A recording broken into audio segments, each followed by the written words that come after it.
Boa, vocês estão bom? E é com esse clima de São João, festa junina, que nós começamos mais um resumo da semana, oportunidade na qual você tem de ficar bem informado sobre tudo o que acontece na política nacional e internacional. Ao meu lado aqui, Ricardo Rous. Ricardo Rous, você é filho de quem? Gente, que a gente não faz para pagar os boletos, né? O dono do canal pediu, nós temos Jamais, que colocar. pô. E eu sou do clima porque nasci agora, né? Dia de São Pedro. Na verdade, véspera de São Pedro. Nasci dia 28, aniversário. O próximo resumo vai ser exatamente no dia 28. Dia em que clima de aniversário. Clima de aniversário. Então já estou acostumado, mas faz parte do jogo, gente. Assalariado é assim. Mas eu vou te contar só um negócio. Já tá me fazendo calor na cabeça. Coça essa palha aqui. Galera do interior tem então foi, quem tirou o print tirou, quem tá? não tirou, quem não tirou. Quem não tirou é só voltar o vídeo, dá tempo de tirar Exatamente. De novo e ficar com o eterno. Ou esperar, tá até vermelho aqui, ou esperar ano que vem, que a gente faz de novo essa palhaçada e assim a gente vai seguindo, tá? Falando em seguindo, eu cortei tua fala, eu perguntei se é filho de quem? Entendi, então tá tudo bem. Sou filho de quem? Sou filho da Dona Inês e do seu Gerolito. Então a família é gente boa, seja bem-vindo ao nosso canal aqui. E também é transmitido pelo canal do Ricardo Rous, não só pelo Política do Bom Senso. Tá bem? Gente, falando em seguindo, como nós estamos falando, vamos seguir então, começando a nossa pauta, logo na segunda-feira dessa semana, que veio com uma notícia bilionária. Vocês sabem que lá em 2016 o STF julgou um recurso extraordinário, acho que foi uma ação direta de inconstitucionalidade, que proibiu o financiamento de campanhas por pessoa jurídica. Correto. E aí tinha que achar uma alternativa. Achamos. Você não pode fazer doação de pessoa jurídica, quem vai financiar? Nossa. Aí o Congresso Nacional fez uma ótima ideia. Vamos criar um fundo, porque é sempre assim. Quando dá alguma bosta, vamos criar um fundo. E aí criou-se o Fundo Especial de Financiamento de Campanha, o FEFEC, ou coisa que o valha, mais conhecido no mundo como Fundão Eleitoral. E aí todo ano vem o TSE e fala, o fundão eleitoral vai ser tanto. Além do valor máximo, como eu tinha dito aqui, ser bilionário, vamos ver se eu consigo falar esse número, R$4.961.519.777, dinheiro público que vai ser destinado para o financiamento de campanha. Aí você pergunta, é dividida entre todos os partidos por igual? Não, os 29 partidos terão valores diferentes. Essa imagem aqui mostra como que será a divisão. Eu tentei aumentar aqui para que vocês pudessem ver, mas vocês podem ver que o site fica todo cagado, não dá para ver. Então eu vou fazer assim, deixar ele visível para nós vamos falar e vocês acreditem na gente. Ricardo Rous, tem uma divergência bem grande aqui. Por quê? Vou olhar aqui, o primeiro partido, o Agir, é um partido pequeno, vai receber 3,4 milhões. Correto. Não que seja pouco, tá? 3,4 milhões é dinheiro pra caramba. Mas tem um outro partido aqui, um tal de PL, que vai ter 886 milhões de reais. Existe uma pequena divergência entre um e outro. Como que é feito esse cálculo e por que um partido como o PL recebe tanto e o Democracia Cristã recebe 3,4, PCB 3,4, o UP também 3,4. UP, não, tem muita gente que nem sabe o que é isso. Lançou candidato, foi um partido que foi fundado em 2018, lançou um candidato à presidência da República, mas foi um partido que deu o primeiro passo, não foi muito para frente. Deu o primeiro passo e caiu. Não caiu, tô brincando, gente, desculpa. Mas vamos lá. O fundo eleitoral, Danilo, é sim, relativamente simples. Eu vou dividir em 3 pontos aqui.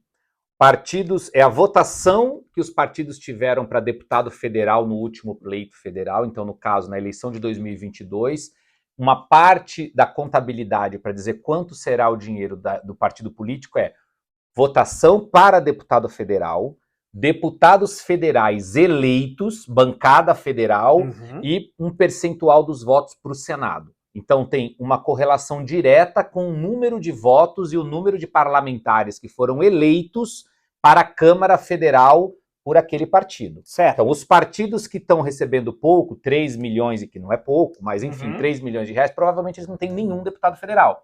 Porque um percentual de todo o fundo é dividido igualitariamente entre todos os partidos. Então vamos imaginar, esses 3 milhões 400 e poucos mil, todos os partidos políticos receberam.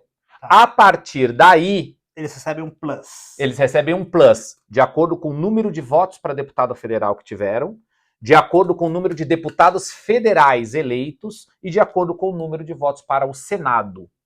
Então é sempre o seguinte, por que Congresso que o PL, Nacional. Congresso sempre lá em cima, Congresso Nacional. Por isso é tão importante a votação para o Congresso Nacional. E isso não é só o Fundo Especial de Financiamento, não. Esse cálculo também serve para o fundo partidário, que é o dinheiro, é um outro fundo, são dois fundos. O fundo partidário é um fundo que mantém os partidos. Tem dirigente partidário que anda de jatinho, tem dirigente partidário que compra carro, mas enfim, teoricamente, é um dinheiro que é para manter a estrutura partidária no Brasil, ok? Mesma divisão, a mesma lógica. Então tem partidos que vão receber um pouquinho, tem partidos que vão receber um montão.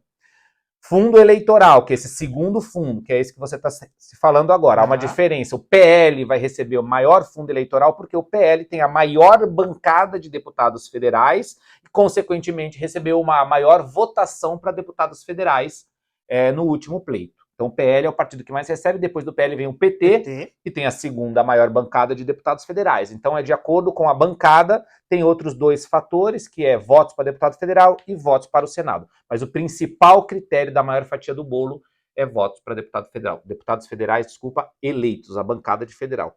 Por isso, para os partidos políticos, é de suma importância a eleição de deputados federais. Não elegeu nenhum deputado federal, aí ele fica sem nada de fundo partidário, de fundo eleitoral e também o tempo de televisão, que já vocês vão ver aí que vai começar as propagandas eleitorais, e essas propagandas eleitorais, assim como o fundo eleitoral, vocês vão ver que tem partido que tem um montão de tempo de TV e partido que só gritava lá, meu nome é fulano, acabou o tempo.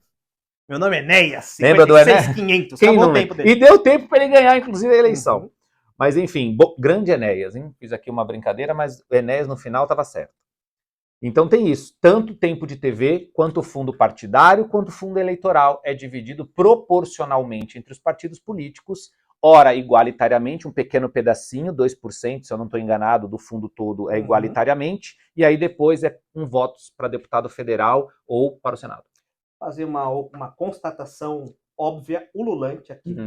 Dar 800 milhões para o PL não faz com que o PL, na próxima eleição, tenha maior capacidade de eleger, de novo, uma boa quantidade de deputados e deixa eu ver aqui qualquer um, o PSTU ter muito menos chance? Ou seja, manter os que já estão lá? Mas quem criou esse regramento foram os próprios deputados federais. Então faz todo... Imagine que a gente... vamos mudar hoje a lei eleitoral. Hoje, com a divisão que nós temos hoje, espera-se que vai sair o quê? Não, vamos dar mais dinheiro, coitado, para aqueles partidos que não tem nenhum deputado federal. Então, no fim do dia, sim, Danilo. O sistema retroalimenta o próprio sistema. Eles vão continuar sem... A não ser que eleja um deputado federal na próxima legislatura, aí esse dinheiro dá uma subida significativa, eleja outros e assim vai. Mas isso demora, a democracia demora de acontecer. Então, outra constatação, nós temos eleições municipais. Então, pouco importa se eu tenho, por exemplo, o MDB, se eu não me engano, a maior bancada de prefeitos do Brasil, o fundo do PL, que tem menos prefeitos, vai ser maior. É irrelevante porque o fundo eleitoral tem a ver com o número de deputados federais, de voto para deputados federais e para o Senado. Então, se você tem todos os prefeitos do Brasil, por exemplo, o partido que hoje tem mais prefeitos no Brasil, não é mais o MDB, é o PSD do Gilberto Kassab. 55 do Gilberto Kassab. Isso, é o que mais tem prefeitos. Esse ano, eleições municipais, ok? Pode olhar que ele não está entre os 3 maiores. Ele está entre os grandes, o PSD está lá em cima. 420. Isso, mas o PL vai receber 800 e tantos mil, quase um bi. O PT também vem nessa sequência, depois do PL, aí provavelmente, eu não sei se é a União Brasil terceiro ou MDB. Aí, então, e quem tem maior quantidade de prefeitos é o PSD. Então não tem essa lógica. O cálculo é feito com base em votos para deputado federal, bancada federal no Congresso Nacional. Último tema sobre esse assunto. Beleza. Beleza, então... o tema tá todo mundo bonito. Quem tiver os 800 mil tá muito bonito. Se o tema é beleza... Beleza, entrei no PL porque eu tô de olho nesse negócio. Alguns fizeram isso. Vão dividir por igual? Pô, Danilo, que pergunta maravilhosa. Te agradeço pela pergunta. Porque não, gente. Aí para mim é um dos grandes defeitos desse sistema de financiamento. Porque assim, o PL vai receber 800 e tantos milhões. Mas se você for candidato pelo PL, pode ser que você nem receba fundo eleitoral. Ué, Como? Pode ser que eles te deem lá alguns santinhos com a cara de um prefeito e a sua atrás, vão declarar que você recebeu um pedacinho porque está recebendo um material. É uma doação. E você vai ter ali uma filmagem qualquer que o partido te faça e está ótimo para você. Porque quem determina para onde vai esse dinheiro são os líderes partidários. Então vai ser o presidente do PL nacional, estadual e municipal, dependendo da força de cada um. O nacional manda. Os estaduais às vezes obedecem, às vezes mandam. E os municipais, dependendo do tamanho da cidade, uma cidade como São Paulo tem voz. Sim. Mas nas cidades pelo interior do Brasil, muitas vezes esse dinheiro nem chega lá. Isso é um grande problema. E dentro aqui, vamos imaginar São Paulo, que é a maior cidade do Brasil. A chapa de deputados federais do PL, você vai ter deputado federal. E você vai poder constatar isso depois, eleitor, olhando na Justiça Eleitoral, que é bem facinho de você divulga a Cand e ver quanto cada um recebeu. Você vai ver que vai ter candidatos a vereador que vão receber lá 3 milhões de reais, 2 milhões e 900 mil reais, e outros candidatos que vão receber 10 mil reais, 20 mil reais. Isso vai acontecer na própria chapa do PL. Muito provavelmente. Ok, mas como o Ricardo a gente usou aqui o PL como exemplo. Isso acontece em todos os partidos políticos, é normal. É a direção do partido que tem uma estratégia política e ela define essa estratégia política. Às vezes a estratégia política é apostar em 3, 4, 5 candidatos que eles acham que tem mais probabilidade de voto. Também são os puxadores de voto. Para que outros possam ser eleitos. Às vezes a estratégia é essa. Pode ter um partido, não quero ser leviano, que diga assim, não, a minha estratégia é dividir entre todos os candidatos. Eu não conheço esse partido, tá? Mas pode ser que tenha, não quero aqui dizer que não há. É a direção do partido quem determina como vai ser gasto o fundo partidário. Desses 29 partidos, a gente não conheceu até hoje nenhum que o faça. Que divida igualitariamente, até agora não tem. Talvez nasça, talvez vão criar mais um aí. Mas por enquanto, não. Continuando aqui, vamos falar da nossa querida Corte Suprema. Na segunda-feira também fica. Na verdade, essa licitação aconteceu na semana passada, mas ela foi divulgada mesmo aí, gritada por todo mundo, logo na segunda. Que foi o seguinte: o STF abriu uma licitação para contratar uma empresa que faça monitoramento de redes sociais. Aí, a gente vai até ver no futuro, aqui numa próxima notícia, que isso é normal. Né? O Ricardo está segurando uma latinha aí. Essa empresa, ela tem um monitoramento das redes sociais. Toda vez que colocar hashtag Red Bull, por exemplo... Então, já que tu tem um monitoramento, patrocina aqui o Política do Bom Senso, que eu tomo esse negócio direto aí, gente. Aí a gente não aguenta mais comprar esse negócio aí, que é o mais caro dos energéticos. Toda vez que a gente falar hashtag Red Bull, arroba Red Bull, a Red Bull vai ficar sabendo e vai ver. O que vocês estão falando? Estão falando bem ou falando mal? E aí, se estiverem falando mal, vamos consertar. Monitoramento de redes é ok. Tá? Enfim, o STF fez isso para que as redes sociais, Facebook, Twitter, YouTube, Instagram, Flickr, sei lá, TikTok e LinkedIn, em todas essas aqui, ministros e STF fosse monitorado. As menções a ministros e STF. Até aí, como eu falei, tudo bem. Na parte de baixo, também tudo bem. Por quê? De onde é que está vindo essas notícias? É necessário também fazer o monitoramento por georreferenciamento. Vamos falar que eu tenho uma empresa que atua no Sudeste. E as críticas estão vindo do Norte. Eu vou falar, então, nossa base de clientes aqui não vai ser muito afetada. Tá? Mas, de qualquer maneira, é o STF. Eu sempre falo, o Ricardo fala assim, vai lá pro TikTok. Eu falo, não, porque o TikTok é controlado pelo governo. O governo tem muito poder. Eu prefiro vender pro YouTube, pro Google, que aí é empresa privada. Tá? Enfim, o STF é do poder público, tem muito poder. Para que ele quer? O georreferenciamento. Ou seja, localizar de onde que está vindo aquela crítica. E normalmente, aqui na licitação, principalmente as menções negativas devem ser levantadas. Né? Isso aqui já gerou toda uma repercussão de que o STF vai perseguir ainda mais as pessoas e principalmente sabendo de onde elas vêm. Como eu disse, é importante fazer o georreferenciamento para descobrir como, onde e porquê das próximas ações, gestão de crise, mas vindo de quem vem, causou um terror. Ricardo Rous, há motivos para que a gente se preocupe? Ou isso aqui é só uma licitação comum, que infelizmente alguém gritou, como eu disse, foi da semana passada, mas gritaram agora porque descobriram. Danilo, no Brasil atualmente nada é comum, né? A gente costuma dizer que em política não deveria ser o caso do Supremo Tribunal Federal, que é um ambiente jurídico, não deveríamos estar falando de política, mas em política tudo tem símbolos, todo signo significa algo, todo símbolo significa algo. Então, Supremo contratar uma empresa para monitorar o que estão falando da corte, deveria ser normal em tempos normais. Não estamos vivendo tempos normais. Então, aí depois vir com o georreferenciamento, ou seja, saber da onde aquela crítica está vindo, em tempos normais, ok, mas não estamos vivendo tempos normais no Brasil. Então, tem que ficar com os dois olhos abertos aí com o Big Brother do Tribunal Superior, do Supremo Tribunal Federal, para ver o que acontece, né? Enfim, eu acho realmente que nesse momento não é um bom momento para isso. Eles podiam simplesmente fazer lá o trabalho deles e naturalmente as coisas vão se ajustando politicamente no país, né?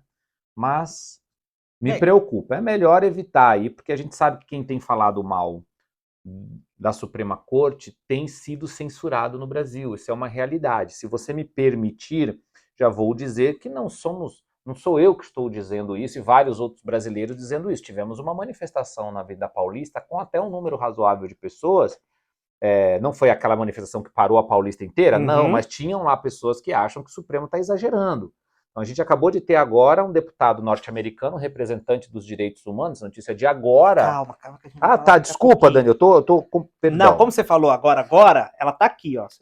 Você não viu, não deu tempo de imprimir. Não sou só eu que estou achando que o Supremo está, né, exagerando em algumas decisões, passando do tom. Então, contratar uma empresa para fazer esse georreferenciamento em especial, eu acho que é um momento ruim. No mínimo, é um momento ruim. E, de novo, em outros tempos, em tempos normais, tudo bem. É só entendendo como a população, o sentimento da população com a corte. Agora, não estamos vivendo tempos normais. Ótima análise. E aqui eu vou fazer duas situações. Se primeiro, vamos esquecer a parte suspeita, tá bom? Se eu tô fazendo isso aqui é porque, de fato, tô preocupado com a minha imagem, né? Porque, então, é sinal de que os últimos acontecimentos, principalmente vinculados ao STF, a um ministro específico, tá ferindo a imagem do STF a ponto deles falar, a gente tem que corrigir aqui. Como é que a gente se floreia e fica bonito para a população? E segundo, realmente, vindo de quem vem é suspeito. Tem cheiro, tem gosto, tem aparência de merda. Talvez não seja, mas tem tudo para que nos demonstre que não é coisa boa. Vamos... e um deputado federal de Goiânia, acho que foi que era professor Gayer. Gustavo Gayer pediu para o TCU investigar, justamente questionando o pedido de georreferenciamento. Aí acho que tá pegando, porque, por exemplo, vamos dizer que nós estivéssemos falando mal. Tem que prender ministro, que nem tem uns doidos aí. Essa empresa, se tivesse sido contratada já, ela falaria, ó, tem um doido ali no Carandiru, cidade de São Paulo, que tá falando isso de você. Porra, isso é um pouco questionável. Eu não sei nem se, por exemplo, a nossa lei de proteção de dados permite isso. O problema vai questionar para quem? Para o Supremo? Que foi quem abriu o edital? Tempos difíceis no Brasil, mas vamos lá. Sigamos. Vocês também viram na semana passada que nós comentamos sobre o PL 1904, que foi aquele PL que tratava a interrupção de gravidez, e mais de 800 mil pessoas votando na enquete da Câmara, um assunto que muita gente se manifestou, televisão, Instagram, YouTube. Isso fez com que também alguém sentisse a dor, porque jogaram tudo na conta dele, o Arthur Lira. Né? E aí o Arthur Lira fez uma manifestação que ele juntou todo mundo que era líder partidário, você pode ver aí que tinha gente de direita e gente de esquerda, que foi convocada de uma forma bem elegante pelo Lira, falar, gente, agora vocês que votaram a urgência lá, agora vem todo mundo comigo botar a cara na tapa. E ele disse o seguinte, não fui eu que fiz esse projeto, não. Esse projeto não é meu. Mas, no espírito democrático, nós entendemos por bem, ainda que nós tivéssemos votado a urgência desse projeto, nós entendemos por bem que é de bom tom criar uma comissão específica para ele, com todos os representantes partidários, para que a gente discuta melhor esse projeto. E aí, sem urgência, você tem condição de discutir pelo sim ou pelo não. Eu achei a decisão acertada, porque, como nós tínhamos falado na semana passada, é um projeto que trata e toca em muitos temas específicos e delicados, polêmicos, que divide muito a sociedade. Eu, por exemplo, disse que eu não sei. Se eu tivesse lá que votar pelo sim, pelo não, eu não saberia. Tá? Mas eu tenho a desculpa de não ser deputado, eu tenho esse direito. Então foi decidido que depois do recesso é 17 de julho até 1º de agosto, depois do recesso, o Lira vai criar essa comissão para que esse PL seja discutido. Enquanto isso, o assunto vai morrendo, vai baixando um pouquinho, aí na calada da noite eles colocam em votação e aí faz o que Deus quiser. Mas é uma estratégia boa, achei que é interessante e até de forma aqui de bom senso. Chuta a bola para frente, vamos discutir. Você vai ter tempo de falar pelo sim, pelo não, porque até então, como era urgência, podia ser votado A qualquer qualquer momento, momento. né? Sem a discussão. E eu acho que esse tema aqui, por ser um PL 2024, tinha que ser discutido. É um tema muito complexo, muito polêmico, para ser votado por urgência. Concorda, Ricardo Russo? Concordo plenamente, acho acertada a decisão do Lira, um projeto tão sensível à sociedade brasileira como é esse projeto, ou essa temática, que é a temática aborto, ele é muito sensível à sociedade, merece discussão. Na minha opinião, caberia inclusive um plebiscito, uma coisa maior do que uma discussão numa comissão especial. Chamar as mulheres, chamar a sociedade para opinar diretamente através de um plebiscito. Mas uma comissão, um espaço onde as pessoas possam discutir. Essa comissão provavelmente chamará audiências públicas, deve envolver a sociedade civil. O Congresso volta de recesso dia 1º de agosto, 16 de agosto começam as campanhas eleitorais, então na real só vai para depois de novembro, que no período de campanha eleitoral é um tal de recesso branco, vamos assim dizer, não é recesso. Não é, mas é. Mas é, porque os deputados estão envolvidos com as eleições dos vereadores, dos prefeitos de suas cidades, estão até o pescoço Tem envolvido deputado nisso. que é candidato. Deputados que são candidatos, enfim. Então, no fim do dia, foi uma decisão bem acertada do Lira, tem que ter uma discussão mais aprofundada, é um tema sensível à nossa sociedade e merece a atenção. Perfeitamente. Como falei, é um tema muito complexo para ser votado ali na calada da noite. Eu acho acertado que seja colocado mais para frente. Como o Ricardo falou, tempo de eleição, não é recesso, mas acaba sendo, porque monopoliza, né, o debate. Muitos parlamentares serão candidatos ou têm os seus apadrinhados como candidatos, e eles ficam, portanto, focados nessas eleições. Então, esse assunto, por enquanto, está suspenso, foi colocado lá para frente. Não quer dizer que ele foi aprovado, nem que ele foi reprovado. Só chutou a bola para frente. Lá na frente, em agosto, a gente vê ainda a formação da comissão, etc. Então, esse tema aí realmente vai ser chutado para muito mais além de agosto. Continuemos aqui. Eu sempre gosto de falar de boicote, né? Nós já falamos aqui do boicote do BIS, etc. Inclusive, foi um dos primeiros resumos da semana, a gente falou sobre o recesso do boicote do BIS, diga-se passagem. E hoje eu vou falar de um outro boicote. Vocês conhecem o Nubank, que é aquele banco do roxinho, né? O cartão roxo. Né? Acho que é. É assim. É isso. A Cris Junqueira é a CEO, a Chief Executive Officer. Isso. É a presidente, certo? Isso, é quem comanda o negócio. Do bagulho. É quem comanda a bagaça. Isso, ela que toca o chicotinho lá. Ela recebeu um convite para participar de uma palestra de Jordan Peterson, um psicólogo canadense que ele ficou conhecido inicialmente por se opor à utilização de pronomes neutros lá no Canadá. Ficou conhecido começou com isso, depois ele virou uma referência no campo mais conservador. E ela recebeu esse convite para participar de uma palestra que vai acontecer agora, daqui a pouco, sei lá, daqui a alguns dias aqui em São Paulo. Já aconteceu. Já aconteceu? Já foi. Então, isso quer dizer que o Danilo não foi na palestra do Jordan Peterson. Não foi. Esse negócio aí. Tem um vídeo sobre o pronome neutro aqui, depois você dá uma olhadinha, que eu já falei a minha opinião sobre esse assunto. De qualquer maneira, quem organizou foi o Brasil Paralelo. O Brasil Paralelo é uma produtora de conteúdo muito ligada à direita aqui no Brasil. Eu já falei que eu não gosto desses conceitos de direita e esquerda, acho que eles são meio deturpados e antigos, mas enfim, aqui no Brasil, o Brasil Paralelo é jogado ao campo da direita, ou da extrema direita, né? Como gosto de falar. Então, a nossa rede esgoto, conhecida como Twitter, que sempre qualquer assunto ali vira uma bomba atômica, lá muitos usuários começaram a dizer: cancela o seu Nubank, porque o seu roxinho, porque a empresa é vinculada ou apoia, está ali dando, está patrocinando, né, dando seu apoio a conteúdo de extrema direita. E aí começou uma onda de cancelamentos das contas no banco Nubank, né? E aí você vê ali aquela... Você lembra da Mind, gente? Lembro. Como cozada ali, Uhum, quietinho, tá uhum. voltando. Vieram muitos influenciadores também com a mesma conversa. Roxinho aqui e o convite da moça aqui, que é a presidente do negócio, dizendo justamente esse aqui, ó. Esse é o convite que ela recebeu e aqui embaixo tem Brasil Paralelo, ó. Então ela publicou isso aqui e aí todo mundo falou, nossa, o Nubank está aqui validando o conteúdo feito pela Brasil Paralelo, vamos boicotar. E lá começou então Nossa, eu falo bastante. E aí começaram os pessoal do Twitter pedir o cancelamento. Eu já dei minha opinião, acho que cancelamento é válido.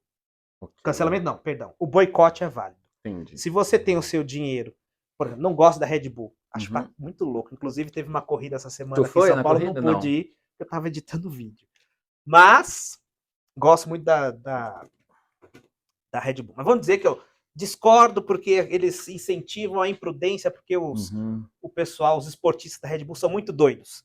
E eu, portanto, promovo um boicote, não dou o meu dinheiro para a Red Bull. Eu acho isso completamente válido. Desde que seja feito de forma voluntária, sem violência, pô, meu irmão, tá tudo certo. Mas tem gente que discorda. Tem gente, inclusive, que faz o boicote de uma forma abusiva, inclusive o Sleep Giants perdeu um processo contra a Jovem Pan, tô falando desse assunto que você é comentarista lá. Então tem até os limites de como fazer. Mas eu acho que é uma arma válida que o consumidor tem para realizar, demonstrar a sua posição. Não quer pagar a empresa? Não paga. Tudo bem.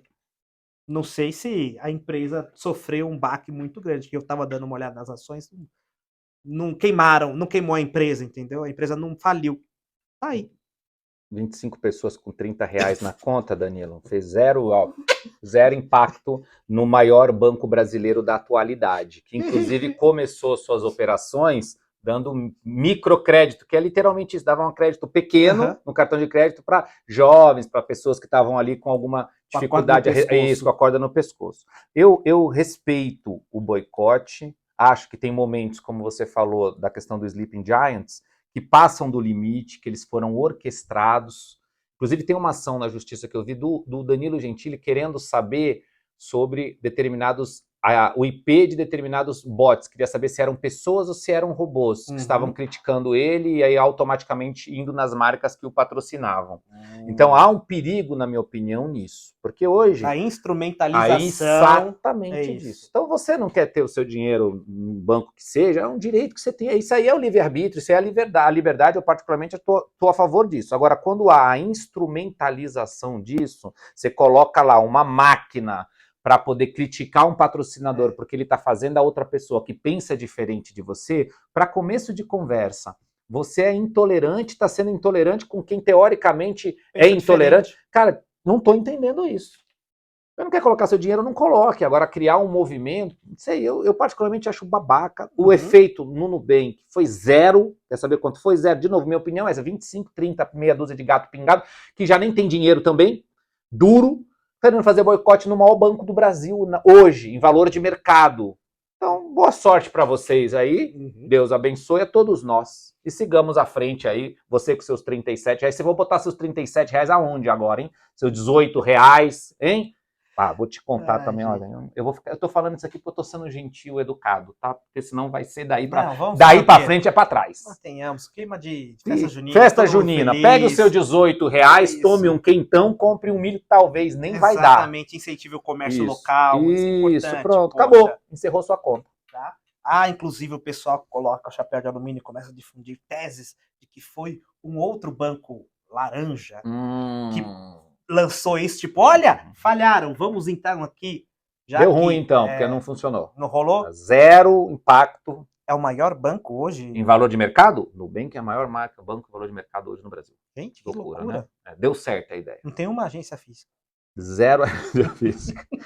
Isso, e agora tem menos 37 clientes, cada um com R$19,35 na conta, que cortaram seu cartão. Mas também é de 30 em 30 que ele foi mantendo. Sem dúvida nenhuma. Calma lá, que ok. Rapaz, vamos continuar aqui. Respeito a quem tem R$18 lá no... Que nem o cancelamento do Bradesco. Se lembra lá que o Bradesco patrocinou uma... Então deixa eu voltar para esse tema. o Bradesco patrocinou uma segunda-feira sem carne, qualquer coisa assim. E aí o pessoal do agronegócio que põe milhões falou, opa, como assim? Uma segunda-feira sem carne, você tá ficando louco? Aí o pessoal do agro fez um boicote, na hora o diretor lá em cima falou, não. Tô cortando um filé mignon agora aqui. Não, a diretora de marketing já foi embora, porque não vem com essa conversa não, porque ali a base de clientes era realmente não, ali se 5 clientes tiram alguns bilhões de reais, muda tudo, muda tudo. Danilo, de verdade, eu acho que o boicote é o quê? Só para complementar. Agora imagina o seguinte, a CEO de um banco, que além de ser CEO de um banco, ela é um ser humano. Ela, não sei se ela é mãe ou não, mas é uma mulher, ela compra sapato, ela se veste, ela tem os desejos dela, e ela recebeu um convite para ir numa palestra. Nem foi. Ela recebeu um convite. Aí agora, um movimento político, entende a minha crítica? Movimento político, vamos fazer um boicote, tem tudo a ver, inclusive, de ter um outro alguém por trás aí. Tem todo, ó o cheiro, ó o cheiro. Ah, pô, pelo amor de Deus. Não estou acusando ninguém. Como falei, o pessoal coloca tá o chapéu tudo de bem. alumínio lá. Mas então vamos lá, gente, pelo amor de Deus. A mulher não pode ter o direito de participar da palestra que ela quiser. Agora eu vou sair fazendo boicote para quem compra livro de quem fala todes. Pelo amor de Deus, que não sabe falar a língua portuguesa correta, você tá de brincadeira, né? Demonstra o caráter antidemocrático. Pelo amor de Deus. Eu posso discordar de você, mas eu recebo A gente foi no lançamento do livro do Capês na semana passada. Um abraço ao nosso amigo Fernando Capês. Hein? E o Leandro, se eu não me engano, apareceu lá com a camisa do MST. Ninguém chutou ele, gente. Ele foi deu uma risada. Mas essa é uma diferença entre um público mais à direita e um mais à esquerda. Se você é de esquerda, pensa diferente e vai encontrar um colega seu de direita, ele dá risada, ele brinca, pô, tira essa camisa, tampa a sua camisa e brinca e toma cerveja junto. Agora faz isso. Aparece com uma camisa do Bolsonaro na USP, pra tu ver o que vai te acontecer. Aí você apanha, eles te agridem, eles te batem. Essa é a tolerância que eles pregam. Tá bom. Vamos falar. Tome um quentão com seus 17,50 e boa sorte pra você. 17,50 é muito pouco. Vamos falar de cifras mais altas? Vamos, é aí que eu gosto. Vamos falar de cassinos. Essa semana a CCJ, Comissão de Constituição, Cidadania e Justiça do Senado, aprovou o projeto que legaliza bingo, jogo do bicho, corrida de cavalo e cassino aqui no Brasil. Em relação ao jogo do bicho, tem até uma entrevista com o Zeca Pagodinho, que ele falando que aposta toda semana. O repórter falou, então você é a favor da legalização? Ele falou, mas não é legal. É proibido. Tá na rua tem 30, né? Porque você sai na rua e você sabe onde ficam as casinhas, as barraquinhas do jogo do bicho. Mas é ilegal, tá? É uma contravenção penal você fazer a exploração. Então, um PL que veio lá da Câmara, o 2234, lá na Câmara, esqueci o número dele aqui no Senado, que é o 2234. O 2234 foi votado lá, e uma votação de 14-12, ou seja, quase 14-12, aprovaram o relatório pela aprovação do projeto de lei, e aí quando passa na CCJ, então ele vai para o plenário, tá? Estima-se que a legalização desse negócio, que até então era ilegal, pode trazer até 50 bilhões de reais em arrecadação. Ou seja, vai movimentar muito mais, tá? Porém, aí já começou o pessoal lá que é mais contra, o pessoal mais conservador, começou a criticar. Então, os colégios de líderes, que é na verdade quem manda lá, né? O Ricardo me explicou, falou, não, vamos botar isso só depois do recesso. Já é o segundo, já foi lá na Câmara, agora no Senado. Deixa esse negócio aí, esquece isso aí. Vamos votar lá para frente. Então, pós-agosto, nós teremos aqui esse relatório sendo lido e discutido lá no plenário. Então, você me permite só uma correção? Claro. E essa é, na minha opinião, pós-novembro. Isso. Pós o recesso branco que o Ricardo falou aqui. Ninguém vai botar isso na eleição para impactar um candidato a prefeito de um lugar ou do outro. Não, vai ficar para depois do dia 6 de outubro, ou se as cidades que têm segundo turno, vai ficar para novembro. Que eu acho um tema tranquilo. Mas o pessoal acha um tema polêmico. Não, sabe por quê? Se você me permite uma análise. Fica à vontade. Bancada evangélica. A bancada evangélica vai estar contra em peso, ou parte dela em peso, e aí você tem um impacto, porque eleição... Engraçado que o bingo na igreja pode, né? Na igreja pode o binguinho ali, que eles dizem que também é ilegal, tá bom? Só para deixar claro aqui, é ilegal, tá bom? Aí, enfim, o presidente já gritou aqui. Eu vou sancionar esse negócio aí. Se ele chegar na minha mão, eu vou sancionar sem nenhum problema, tá? Minha opinião, vou fazer meu jabá aqui, Ricardo Rose. Manda. Uai, foi para outra pessoa? Não, olha, você do trade, eu não tô roubando o seu conteúdo. Desculpa, eu deixei rodando aqui. Mas tirando essa parte que eu não sabia editar vídeo e ficava amarelo, eu fiz aqui 6 pontos pelos quais eu sou a favor da legalização dos jogos, quando esse PL lá em 2022 estava sendo discutido na Câmara, tá? Se vicia também a loteria da Caixa, que é jogo de azar tanto quanto, né? Aliás, para quem não entende, antigamente não entendia, jogo de azar, vou tirar isso aqui que eu tô muito amarelo. Jogo de azar, então vou usar um... Por que jogo de azar se eu preciso ter sorte? Eita! Desculpe, calma aí, jovem. Minha filha ligando, mas não se precisar pode... atender, fica não, à vontade. Vamos responder no WhatsApp tá? aqui. Então vou usar uma anedota aqui. No mês passado, exato um mês, nós estávamos lá na Europa, em Madrid especificamente. Né? Aí nós chegamos lá, era o último dia praticamente. Vamos comer, que eu tô com fome. O gordinho já viu um McDonald's do lado lá. Aí um amigo meu falou, McDonald's, what the fuck, what is this? Um common fast food. Aí a gente teve que achar outro lugar. Foi o Júnior. Foi. Esse amigo teu. E a gente teve que achar outro lugar. Na frente tinha o Cassino de Madrid. E aí falou, tinha um restaurante lá, então a gente foi para lá para poder jantar. Tava no cassino, pô, então vamos aproveitar e gastar. Como era o nosso último dia, seria o último dia em Madrid, a gente tinha que gastar o dinheiro papel. Então eu tinha 20 euros, o Júnior tinha 30 e o Ricardo tinha 50 euros. A gente jogou. Quando a gente jogou, o Ricardo perdeu, eu perdi, o Júnior foi perdendo até que ele ganhou 50. Então, vamos lá. O Cassino ganhou 100 nessa nossa conta aqui. E o Júnior ganhou 50, certo? E ele ficou... Na verdade, o Cassino ganhou tudo, porque depois a gente pegou esses 50 e gastou no próprio cassino do restaurante. Mas para explicar por que é jogo de azar, para o Júnior ter a sorte, o Danilo teve azar e o Ricardo teve azar. Por isso que é um jogo de azar, porque tem muito mais azarados do que para 2 sortudos, tá bom? E aí, justamente por isso, diz que é condenável porque você está jogando e a Bíblia condena, que não sei o quê. O PL, que é um partido liberal, os 4 senadores votaram contra a vontade das pessoas, joga quem quer, né? Enfim, eu tenho opinião de que esse jogo, os jogos têm que ser legalizados. Inclusive, também aqui eu falei da Blaze, logo lá quando estava todo aquele problema em relação à Blaze aqui no Brasil, eu falei, se o PL 2242 tivesse sido aprovado, a Blaze teria um CNPJ no Brasil, seria mais fácil processar. Mas do jeito que é hoje, é proibido, mas você deixa fazer o bingo no cassino. É proibido o bingo no cassino. Fazer o bingo na igreja. É proibido, mas você pode fazer o cassino nos cruzeiros. É proibido, mas você tem o jogo do bicho ali. É proibido, mas você faz corrida de cavalo beneficente. Pelo amor de Deus, gente. O negócio já está escancarado na nossa face aí, Ricardo Rose. Mas esse é o meu posicionamento. Eu queria ouvir o seu.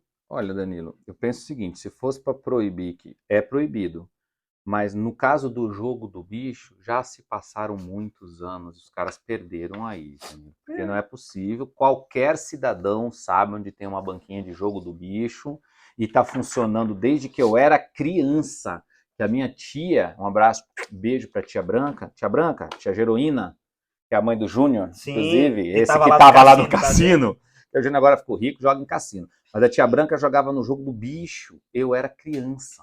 Danilo, já se passaram algumas primaveras e sexta-feira, dia 28, vem mais uma primavera e agora ainda é ilegal o jogo do bicho. Ah, vocês estão de brincadeira comigo? O que tem de brasileiro saindo daqui, indo para a Argentina ou para o Uruguai para jogar em Punta del Este, ou mesmo ali do lado da fronteira de Foz do Iguaçu, tem Cidade del Este, não, ali é Paraguai, tem uma outra cidadezinha na Argentina que tem um cassino ali. Vai um monte de brasileiro lá jogar. Você tem um pouquinho mais de recurso, você vai para Las Vegas jogar, você vai para Atlantic City nos Estados Unidos jogar, gastar fortuna de dinheiro. Enquanto o Nordeste brasileiro precisando de hotéis com cassino para gerar emprego, o Norte brasileiro precisando desse tipo de aporte. Um estado que foi devastado aí, podendo ter uma renda legal. O Rio Grande do Sul. Agora, vamos lá, se a pessoa, mas isso vicia a Mega Sena da virada, a Mega Sena da semana, a Loto Fácil, a Loto, que tem uns 40, que eu nem eu sei o nome. João, vamos jogar porque é seu aniversário. Vai que é a hora, né? Gente, pelo amor de Deus, é legalizando o jogo que você vai poder, ponto 1, ter esses 20 bilhões de reais aqui de caixa para o governo, e aí o Haddad deve estar dando risada. Tá explicado porque ele vai sancionar. Danilo, 20 bi para o poder público. E aqui você tem condição de criar um fundo para auxiliar as pessoas que eventualmente estiverem viciadas no jogo. Isso não vai acontecer. Provavelmente não. Mas vamos lá. É aqui que tem condição. Porque a pessoa que está viciada no jogo vai cair aonde? Vai cair no Sistema Único de Saúde. É financiado como o Sistema Único de Saúde? Cai do céu o dinheiro? Não. É financiado com dinheiro dos nossos tributos. E aqui hoje já tem os jogos. O jogo de bicho já corre solto por aí e não é nada. Não tem nenhum tributo, não paga nenhum imposto. Muito pelo contrário, grandes bicheiros aí estão correndo solto, financiando escola de samba, financiando time de futebol, e a coisa está acontecendo. Então, tendo em vista que no nosso país já acontece o jogo, ele só não é normalizado, não tem regras e não é legalizado, eu sou favorável, sim, que se aprove o jogo, sim. Quem ficar viciado aí é o livre-arbítrio, quer jogar, joga. E vai ficar viciado nas caça-níqueis que já tem hoje. Os caça-níqueis, já tem aí na online, a galera tá jogando que nem doido aí. É que nesse caso das bets, elas já foram legalizadas. Já foi um pedaço. Mas ainda a parte do cassino aqui... Bora fazer o cassino gerar emprego. Sabe quantos empregos gerava no bingo? As pessoas jogavam em excesso? Então, que não joguem em excesso, se reeduque. Mas era muito emprego que era gerado na época dos bingos, sim, e tem que ser legalizado para que se cobre imposto, para que possa, inclusive, ter regramento e tudo mais. Para que menores de idade não possam jogar, tem todo um regramento aí. Nós temos uma cidade inteira no meio do deserto nos Estados Unidos. Era um deserto, era um nada, deserto de Nevada, e construíram uma cidade ali para as pessoas jogarem. E tá funcionando, deu certo, bombando o negócio, tá acontecendo. Vai os brasileiros aqui, pegam seu dinheiro e vão até lá jogar, porque aqui não pode. Enquanto o povo tá passando fome no norte e no nordeste do Brasil. Nós precisamos incentivar essas regiões. Tem que aprovar, e tem que aprovar com regras, para dizer aonde, para não ter um em cada esquina, para não funcionar de qualquer jeito. E aí fica mais fácil do poder público fiscalizar. Você comentou aí um em cada esquina. Só vai poder... Aí eu dei uma lida no... Porque eu gosto do tema. Esse vídeo foi um tema que eu gostei de falar bastante. A legalização dos jogos. Só vai poder ter um cassino por estado. Então, uma liberação, mas calma lá. Tá? Com exceção de Minas, Rio, Amazonas e o Pará, que poderão ter 2. E São Paulo, que poderá ter 3 cassinos. Tá? Jogo do bicho. 1 a cada 150 mil habitantes. Então, dependendo da cidade, se tiver mais população, pode ter mais empresas. E o bingo, acho que é o contrário. O bingo, 1 a 750 mil habitantes. E o jogo do bicho a 150. Agora, então tem uma limitação aí territorial. Vai aqui uma ideia, tá bom? Já tem um modelo funcionando assim. Se vocês quiserem copiar, fiquem à vontade. Estados Unidos da América. Você sabe como você pode ter um cassino nos Estados Unidos pertencente à família... a grupos indígenas. É verdade, eu já vi no Simpsons bastantes aí que os indígenas de lá têm um cassino. Eu nunca entendi. Lá, uma forma de financiar e etc, foi dando a eles a exploração dos jogos de azar, parcialmente falando. Então, aqui poderia ser, porque nós temos os Yanomamis morrendo de fome. Inclusive, nesse governo aí, fica aí um alerta para os artistas aí, que eu não estou vendo nenhuma manifestação de vocês, inclusive o Pantanal pegando fogo aí, viu, galera? Vamos se manifestar. A gente conta com vocês, acho que vocês só não estão sabendo disso, agora estão sabendo. Então, vamos lá. Na questão dos jogos aí, por que não ter um repasse disso para os indígenas? Talvez seja uma solução. Nos Estados Unidos está funcionando bem, inclusive famílias são riquíssimas, riquíssimas. Os donos do Hard Rock Café é uma tribo indígena. Provavelmente todo mundo aqui, ou muita boa parcela de quem nos acompanha, já ouviu falar do Hard Rock Café, que é uma marca forte, inclusive de hamburguerias. Hoje, os donos do Hard Rock Café é uma tribo indígena norte-americana. Que loucura. Que loucura. Seminole, o nome da tribo. Dá um Google aí que vocês vão encontrar. Mais um argumento aí a favor. Mas tem os contras, que ela vicia e é imoral. Uhum. O açúcar também. Então vamos cancelar o açúcar. Vamos lá.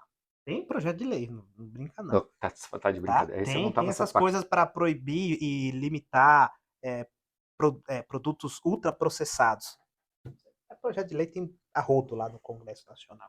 Sim, muito Mas, deputado no Congresso. Dá uma cortada nessa também. galera aí. Que, aliás, não está na Constituição, que são 513, é a Lei Complementar 78, se não me engano, então poderia diminuir. Uhum. Mas como você falou lá, quem faz essa lei? É eles mesmos, eles vão cortar o deles. Eles vão aumentar, no pior dos casos. Vamos lá. Continuando, agora chegando na quarta-feira, saiu uma pesquisa eleitoral dizendo o seguinte: Guilherme Boulos, 35,7%, Ricardo Nunes, 23,4%, Pablo Marçal, do PRTB, que a gente viu lá, que é um partido daqueles naniquinhos que recebeu 3,4%. 12,6%. Aí realmente não precisa muito de exposição de fundo eleitoral. Já está assim, sem nada. Tabata Amaral, 10,7%. Kim Kataguiri, 6,9%. José Luiz da Atena, 5,8%. E Marina Helena do Novo, 2%. Tem mais outros candidatos ali, mas estão com 0%. Tá? Em relação à tendência, Boulos tinha 37,2%. Foi para 35,7%. Ou seja, caiu aí alguns pontos. Nunes tinha 20,5%. Foi para 23,4%. Ou seja, cresceu um pouquinho, tá? Até ontem, o Nunes estava se fazendo de virgem no bordel. Ai, porque eu não sei, do vice, vai ser do PL, mas jogando essa decisão lá para frente, nunca falava de fato quem seria, né? E enquanto nós estávamos gravando aqui, ó, nossa, muita propaganda, gente. Enquanto nós estávamos falando aqui, você pode ver que estava adiando essa conversa, que não sei o quê, mas o Ricardo já gritou aqui no meu ouvido que aconteceu, enquanto nós estávamos gravando aqui, de fato aconteceu, no evento em que Nunes e Tarcísio estavam reunidos, foi anunciado o ex-comandante da rota como vice, cujo nome é Ricardo Melo alguma coisa. Ricardo Melo Araújo, do PL, partido que é do ex-presidente da República, Jair Messias Bolsonaro. E disseram que teve uma indigestão aí entre União Brasil, porque União Brasil é o grande partido da cidade aqui de São Paulo, comanda a Câmara há milênios. E aí parece que para fazer esse azeite dar tudo certo aqui, ficar tudo azeitadinho, o PL disse que vai apoiar a União Brasil para comandar a Câmara mais uma vez aqui em São Paulo. Doutor Danilo, então vamos lá, alguns detalhes importantes aqui. O prefeito Ricardo Nunes estava anunciando há um tempo de que ele tinha até final de julho, início de agosto, para anunciar o vice, que tinha que conversar com todas as composições políticas, porque o Ricardo Nunes, aqui na cidade de São Paulo, ele realmente tem a frente ampla aqui na cidade, ele tem a maior quantidade de partidos aqui. Então, realmente, ele tem que conversar com todos os partidos, e faz todo sentido, tá certo, o prefeito tem que dialogar mesmo com as lideranças partidárias para evitar uma ciumeira aqui, uma ali, como estava acontecendo. Porém, essa fala do Ricardo era antes de um player chamado Pablo Marçal entrar no jogo. O Pablo Marçal entrou há menos de um mês, se colocando como pré-candidato. No anúncio dele, ele aparecia com 8%, 10% das pesquisas. 10,4%. E agora, na última pesquisa, com 12%. E esse público saiu essencialmente do Ricardo Nunes. Se você olhar o Ricardo Nunes antes da entrada do Pablo Marçal, você consegue colocar o percentual do Pablo Marçal no Ricardo Nunes. Ele estava tecnicamente empatado com o Boulos no primeiro lugar, caiu 10 pontos. Os 10 pontos foram para Pablo Marçal. E esses 10 pontos foram de quem? Principalmente dos bolsonaristas. O bolsonarista, quem é o bolsonarista? Aquele que gosta do presidente Jair Bolsonaro, identificado mais à direita do espectro político. Esse eleitor, ele não olha para o Ricardo Nunes de cara e fala, nossa, estou identificando nele o meu candidato. Não. Ele vai votar no Ricardo Nunes com um voto de oposição a Guilherme Boulos. Aquele remédio amargo que a mãe dá, que você toma porque sabe que Boulos não. Esse é o pensamento dele. Quem é o candidato que não é o Boulos? É o Ricardo Nunes. Então é isso que eu voto. Porém, apareceu um cidadão que teve um enfrentamento recentemente com a Globo, no episódio lá das carretas que se mandou para o Rio Grande do Sul, que teve aí um embate com o próprio Boulos, enfim. o bolsonarista identificou no Marçal um nome que falou, nossa, eu acho que esse cara aqui está mais conectado comigo. E foi uma parte deles direto para o Marçal. Isso que a campanha nem começou, tá? Importante dizer que nós estamos aqui falando de uma pré-campanha. Quando realmente... Cujos candidatos sequer estão de fato... definidos. Pode ser que esses candidatos nem sejam candidatos. Na real, a gente sabe que a maioria do jogo está pré-definido, mas enfim, no caso do Marçal, não sei se é candidato ou se não é candidato.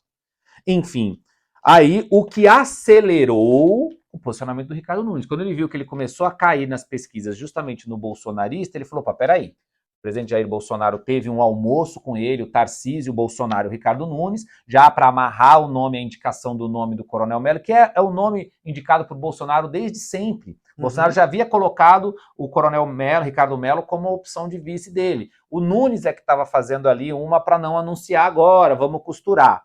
Enfim, ele fez um jantar há alguns dias, amarrou esse nome. O curioso desse jantar é que quem não foi nesse jantar foi o Milton Leite, que é presidente do União Brasil na cidade de São Paulo. Ele não compareceu. Possível vice. Ele se colocava como uma opção de vice, ou queria que o vice fosse do União Brasil, um partido que tem uma participação relevante, que apoia o Ricardo Nunes há bastante tempo, mas ele não estando nesse jantar, no dia seguinte o Nunes foi a um café da manhã com o presidente municipal e o presidente nacional da União Brasil, e diz o Nunes que foi selado ali o acordo de apoio à indicação do PL, e o PL fez a indicação, a confirmação do nome do Coronel Mello. Coronel Mello, então, é o nome bolsonarista na chapa de Ricardo Nunes, dando uma resposta à sociedade de que Bolsonaro, Tarcísio e Nunes estão unidos nessa disputa municipal. Agora nós vamos acompanhar o resultado, se os bolsonaristas que ora migraram para Pablo Marçal voltam para Ricardo Nunes, seguindo a orientação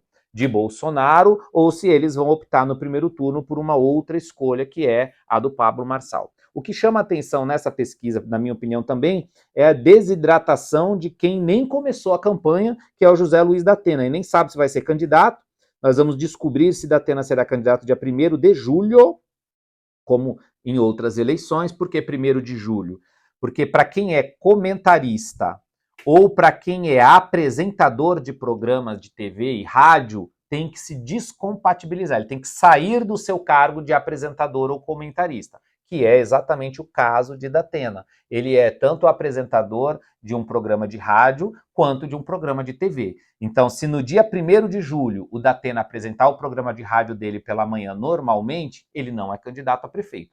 Se ele não for no programa de rádio de manhã e não for no programa de TV, e não for nos próximos dias, então indica que ele pode vir a ser realmente candidato a prefeito dessa vez. Ele já anunciou e desistiu 4 vezes. Essa seria a 5ª vez. Inclusive já existe bolão aí no mundo político, Danilo, de gente que diz o seguinte, olha, na eleição passada, quando chegou o prazo, ele não foi apresentar o programa de rádio, porque estava toda a imprensa ali na porta da rádio onde ele apresenta. Nossa, ele não veio, então vai ser... Mas e agora? E agora? Quando chegou a noite, a galera viu que ele chegou na Band, acho que não tem problema falar, que todo mundo sabe que o Datena apresenta um programa na Band, à noite ele chegou na Band. Aí a galera falou, meu Deus, ele chegou na Band, será que ele apresenta? Quando começou o programa, tava lá o Datena apresentando, então ele não foi candidato. Esse ano vai se repetir. Tem gente que fala que ele, de propósito, isso é só uma brincadeira nos bastidores políticos, de propósito, no dia 1º de julho, não vai apresentar nenhum dos dois. Só para deixar atenção. Só no dia 2. Veremos se Datena será ou não candidato. Ô, Ricardo, você comentou aí que tem muita pessoa que pode não ser candidato. Esse é o exemplo do próprio Kim Kataguiri, que é do União Brasil. Apesar dele falar, sou candidato, tem que combinar com os russos. Exato. O dono do partido, aqui em São Paulo, Milton Leite, já falou que vai fazer parte do Nunes aqui, então. Isso. Fiz umas contas de papel aqui, literalmente, aqui, ok. Segundo turno, ou primeiro, dependendo, né? A Tabata tá com 10 aqui, eu joguei com Boulos. Eleitor da Tabata, vota Boulos. Aí o Boulos vai para 35, para 45. Fechou? Agora vamos pro Nunes. Marçal. Vai para Nunes. Kim. Nunes. Marina do Novo. Nunes. Aí eu peguei os 23, 12, 6 e o 2, deu 43.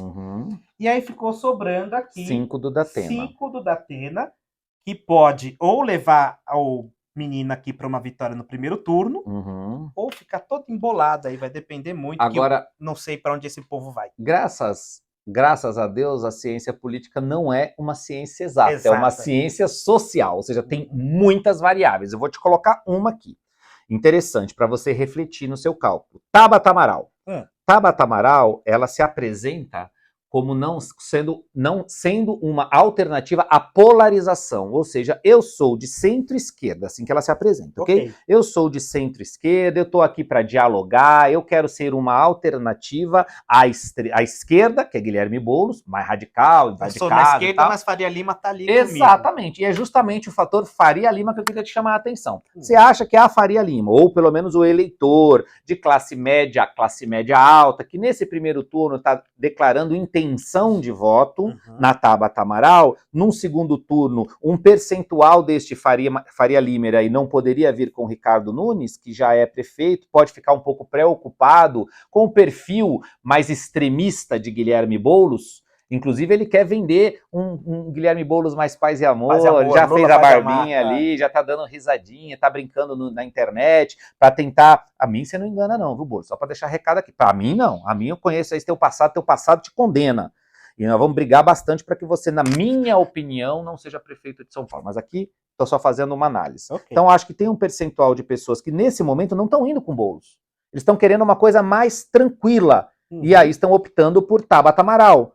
Então, esse percentual dos 10,7%, vamos imaginar 10% da Tabata, eu não acredito integralmente ao Boulos. E é aí que o Ricardo pode virar o jogo. Então, também tem aqui uma parte da Tabata que pode não computar no Boulos. Isso, e pode não chegar nesses 45, empatar e ficar ali, realmente, público da Atena aí, que vai ser, tipo, a noiva que o pessoal vai querer. Porque eu não sei dizer quem vota no Boulos quem vota no Datena é o quê? Exatamente. Sei lá, gente. Vota no Datena, ponto. Né? Mas aí é necessário que o Datena seja candidato, que ele consolide esses 5, que ele cresça, porque se acredita que ele lançando de fato a candidatura, ele acaba crescendo um pouquinho. Talvez ele tire um percentual dos outros e traga para ele. E aí ele vira um ativo importante no segundo turno. Na primeira descobriremos se ele é candidato. Eu, Ricardo, se tivesse que apostar, aposto que ele não é candidato. Inclusive, já vi um posicionamento dele público, chateado com o PSDB, que o Datena está afiliado ao PSDB, porque o PSDB, o Pablo Marçal procurou o PSDB para conversar. O Pablo Marçal também está conversando com todo mundo, né? E procurou o PSDB para conversar e o Datena não gostou desta conversa. Pode ser a desculpa que ele queria para pular fora do jogo eleitoral e continuar o seu contrato na Band. Também há outra. Bastidor tem muita coisa, como eu falei, é uma ciência social. Há uma conversa de que o contrato do Datena está para terminar. E há um interesse, de novo, só fofoca de bastidores, ok? Há um interesse da família dona da Band de que ele saia candidato, então, e não renovando o seu contrato com a Band. É uma coincidência, porque nos anteriores também estava uma situação muito parecida. E aí, me disseram que isso era assim. Olha, eu sou um ativo muito importante aqui na Band. Então, se eu sair, vocês vão perder um belo apresentador. Mas eu posso ficar. Já que meu contrato está vencendo, eu posso ficar. Desde que uma cifrazinha deu uma aumentada, né? Eu ouvi isso nas eleições passadas. Olha que coisa. Talvez o contrato de 2 em 2 anos seja proposital. O pessoal da família Saad, vamos mudar a data de vencimento do contrato, que vocês não caem mais nessa. É só uma brincadeira. Ricardo Rous, eu, como sou uma pessoa muito atenta, eu tenho uma atenção de um rato. Eu esqueci de colocar as notícias aqui da próxima página. Mas enfim, ainda bem que a gente domina o assunto. Toca o barco. Né? Ricardo Rous, existe um Conselho de Política Monetária, que é o Copom. Ele determina a taxa Selic, que é a taxa básica da economia dos juros. Né? Ou seja, você vai pegar o empréstimo, é a taxa básica Selic mais o mais alguma coisa do banco. Tem vários termos em inglês, mas é o lucrinho do banco. Então tem a taxa Selic e o lucrinho do banco. Pera, deixa eu corrigir. Tem a taxa Selic. Isso. E o lucrinho do banco. Então vamos lá, tem a taxa Selic aqui e o lucrinho do banco. Ficou mais real isso. Melhorou? Aí se a taxa Selic diminuir um pouquinho, em tese o seu empréstimo vai ficar mais tranquilo. É uma forma de você controlar a economia, porque se está tendo muita inflação, eu dou uma arrochada aqui nos juros, menos dinheiro circulando, menos inflação. Correto. Ricardo, além de gestor público, Você também é pós-graduado em Banking, Finanças e Flambos. Eu gosto. Ou seja, a pessoa que deveria fazer essa explicação não sou eu. Você já, tudo que eu estou explicando foi ele que me ensinou, né? Então acho que a pessoa adequada para fazer essa introdução, dar opinião e tudo, é tu. Faça as honras. Então e eu juro que não fácil. É porque eu não coloquei a minha colinha aqui, tá? Eu já estava planejando, esse assunto aqui é para o Ricardo falar. Mas tá tudo tranquilo, não tem nenhum estresse aqui não. Vamos lá, o Copom não reduziu a taxa de juros, ok? Ok. O que determina que a taxa de juros no Brasil é 10. Enquanto isso, eu vou procurando as notícias da próxima. Fique à vontade. Com sua licença. Taxa de juros Selic é quanto o governo brasileiro paga por seus empréstimos por aí. Então, quando um empresário vai buscar dinheiro no mercado, ele não está só concorrendo com outros empresários, ele concorre principalmente com o governo, que está pagando uma taxa de juros alta. Essa taxa de juros que nós temos no Brasil é a segunda taxa de juros mais alta do mundo, o que é teoricamente atrativo para quem quer emprestar dinheiro para o governo. Consequentemente, o governo paga muitos juros pelo dinheiro emprestado que ele pega. E por que é que ele paga e por que nós estamos mantendo essa taxa de juro alta? Porque existe algum risco em emprestar dinheiro para o Brasil. Porque o Brasil está gastando muito dinheiro, o governo brasileiro, quando eu falo Brasil, eu estou me referindo ao governo federal. O governo federal está gastando muito dinheiro público, tem um rombo,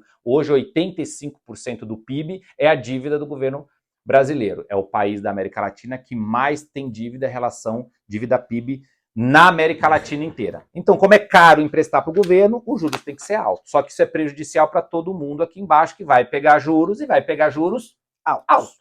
Então, no fim do dia, o que o presidente do Banco Central, e aí a gente tem um embate entre o Campos Neto, presidente do Banco Central, e o presidente Lula, que já fez algumas falas públicas nos últimos dias contra o Campos Neto, dizendo que ele é ligado ao Tarcísio, ele tem partido, ele é ligado à direita. É um estranho no ninho. É um estranho no ninho e tal. Que o Lula quer que o Campos Neto baixe a taxa de juros, mas como um economista, um banqueiro, vamos assim dizer, que já ganhou 3 vezes o prêmio nos últimos 4 anos de melhor presidente do Banco Central do mundo por 3 vezes seguidas, não vai baixar os juros numa caneta. O que isso quer dizer? Não é a vontade do Campos Neto de abaixar os juros, é o ambiente econômico. Para que se baixe os juros, era necessário que o governo brasileiro gastasse menos, fizesse corte de gastos, fizesse um ajuste fiscal, porque é um pouco parecido como nós.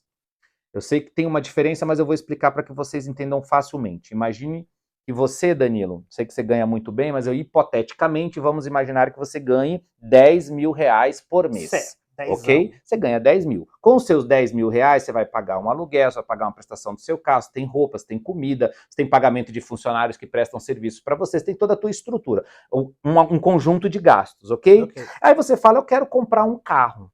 E com o meu salário e com os gastos que eu tenho, não dá para comprar esse carro. Eu vou pegar um empréstimo, ok?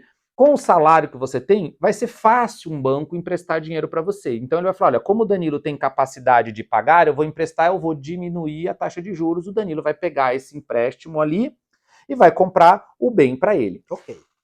O governo é exatamente igual a gente. Então, o Danilo, para pagar os empréstimos dele, ele vai ter que controlar todos os gastos que ele tem dentro do salário de 10 mil reais. Então ele vai encaixar essa prestação aqui dentro. Inclusive o banco, para emprestar para ele, vai fazer essa análise. Olha, Danilo, você ganha 10, você está gastando hoje 6, e a prestação do carro vai ser 2, vai para 8, legal, ainda está te sobrando 2. O Danilo tem capacidade de gastar.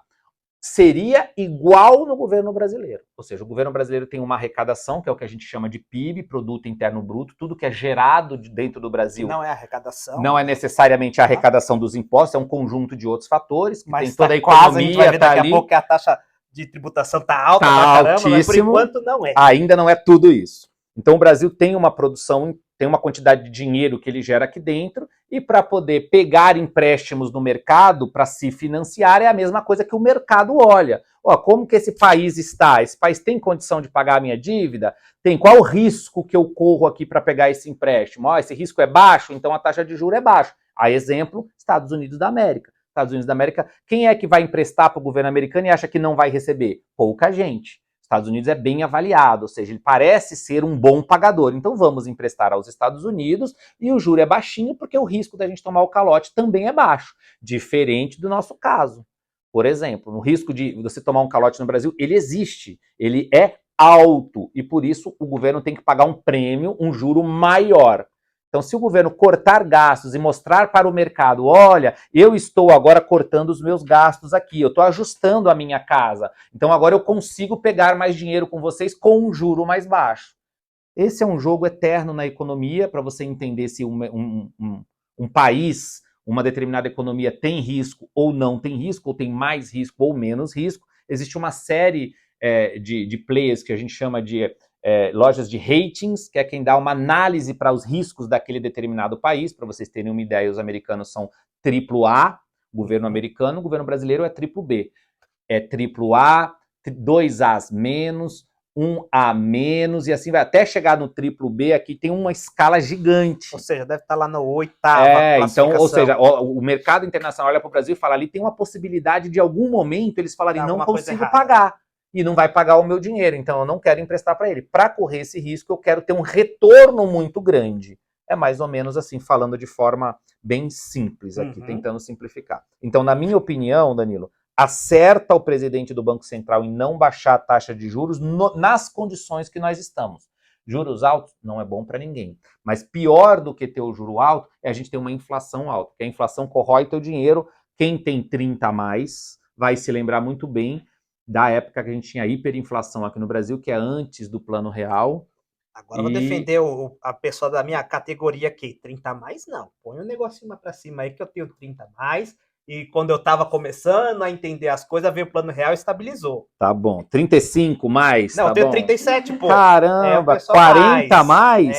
Então, quem tem 40 a mais vai se lembrar da hiperinflação que nós tínhamos antes do Plano Real, e ali era muito complicado. Você tinha um salário agora, quando você ia no mercado comprar, o teu salário já não valia exatamente quanto ele valia do quando você saiu de casa.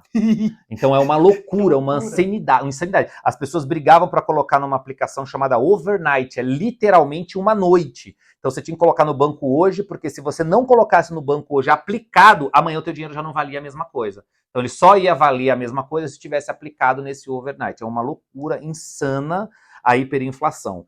Hoje nós temos ela controlada, mas ela controlada até a página 2. Ela tem um preço. Minha mãe falava que ia comprar uma latinha de soia, óleo soia, de manhã era um preço e à noite era outro.